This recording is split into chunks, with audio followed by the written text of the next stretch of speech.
So this is the craziest thing that I have seen.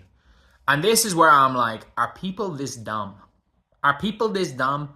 Or is it like you searching for people to say stuff that you want to hear? And this is one of the reasons why I'm just putting this out there right now. I don't like Christine Brennan because she is trying to get sound bites for the book.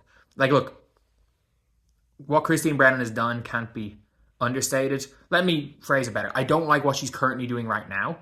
She is asking, for lack of a better word, provocative questions to try get quotes and sound bites for the book she's writing about the Caitlin Clark story, which is okay, but like organize individual interviews. Don't like use proper media time to try gotcha questions. And the reason why, when it comes to say like gotcha questions and stuff, I don't like is you can write something down and it can take all context out of the situation. So apparently now Lin Dunn is being asked to retire or leave by actual people in sports media, by the way. And these are like, we know who these people are. I'm not giving them the time of day. I'm not naming them. We know, I'll use the initials CW and NI. If you know who they are, you know who they are. But they're calling basically for Lin Dunn's head for a sarcastic joke. So, she joked about saying to the Connecticut GM, and by the way, to the GM, not the coach, not any of the players, to the GM, being like, I mean, we got 19,000 fans. Can you just give us one game at home? Can you just let us win this one so we can go at home? So we can go home? Will you let us win? It's like he said, of course not. We're going to do everything we can to not let you guys out of this arena. It was friendly banter between two GMs. I'm sorry. And people are like, she was trying to rig the game. Oh my God, we watched the game. If anything, this game won. In the reality, the game was being rigged against the Fever. But it's like, can we just be real humans for a minute? Can we just be real humans and like be able to point out that that is just friendly banter amongst two people that are working in positions in a team that are of importance, but like that do not matter during the 40 minutes of a playoff game. Like the GM's role is to like build a team and do a bunch of other things. Once the ball is thrown up, till the time the ball is ending, unless you are the GM that traded Harrison Barnes mid-game, your job has no impact on the court. Unless, again, you trade a dude mid-game and tell them, you've been traded, sit down. Your job literally does not matter during those minutes. So why is it a friendly conversation with two people in those positions that obviously are working for the clubs, they're trying to make the clubs better, the individual teams? And I know why, because that is just the way journalism is. Everything can be taken out of context once the word is written on a piece of paper. But it's like,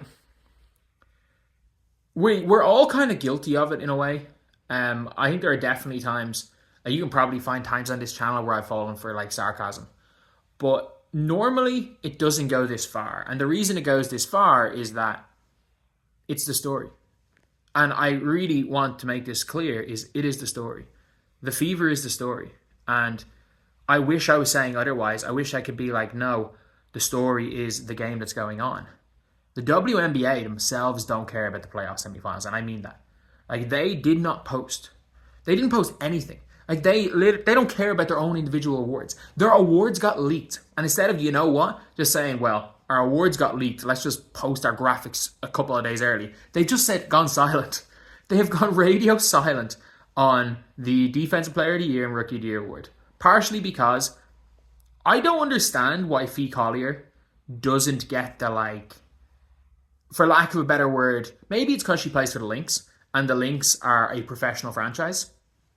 Like, yeah, Cheryl Reeve has said and done some dumb things, but like as a franchise as a whole, the way they are on the floor, the way they play basketball, the way they interact with their teams, the way they interact on the court, they are like, them and the Fever, I would say, and to be fair, the Wings, I'd put the Wings there as well. The Liberty, to an extent, are like the beacon of professionalism in the league. Where it's like, especially when it comes to the Lynx, where it's like they're well coached, well ran, everything seems to be working fine for them. But like, we don't see Fee Collier being promoted as much as Asia, when the reality is that she's had almost equally as good a year. And then we see, like, we're seeing in quote unquote WNBA circles, like Dijonay being praised more than Fee Collier. I think they want, because Fee Collier just plays basketball. Fee Collier went to UConn, is a founder of Unrivaled, was on the USA team, and is just playing basketball. Since the Olympic break, she is playing basketball better than everybody else. She has been the best player in the world since the Olympic break. No ifs, ands, or buts about it. No question about it. She has been the best in the world post-Olympic break.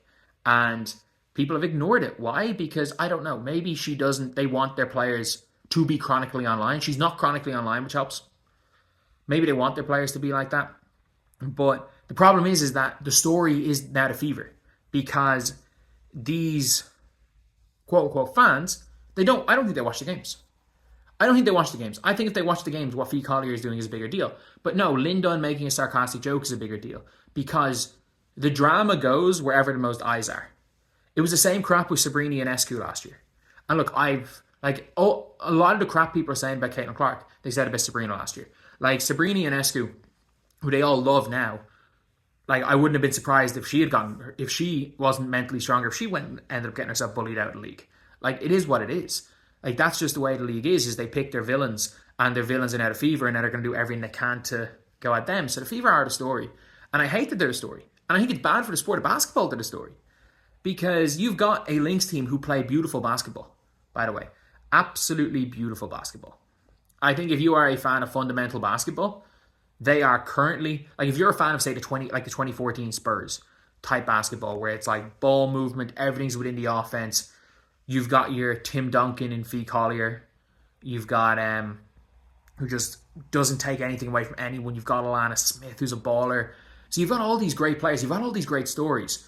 And the worst part is that, like, I'm somebody that talks about this league. I would love it if I made a video about, like, the Fee Collier and it didn't get 2,000 views. But the reality is that me making this Lin Dunn video about a sarcastic comment is going to get way more. And that's the problem. The problem isn't, I don't think people blame the media. I think the problem, as much as anything, it is a problem in the media. It's a problem with the viewer base. It's a problem. And the Fever are the main story. And it's just unfortunate that they are. Because you're now hearing Lin Dunn make a sarcastic joke and it being the biggest deal in the world, and having actual, like, NBC reporters calling for her job for a sarcastic joke. Reality is she's probably going to retire anyway. She's probably 1 foot out the door. Maybe she's there for one more year, but she's got 1 foot out the door. But still, come on. Can we just stop with the ridiculousness? I will see you guys.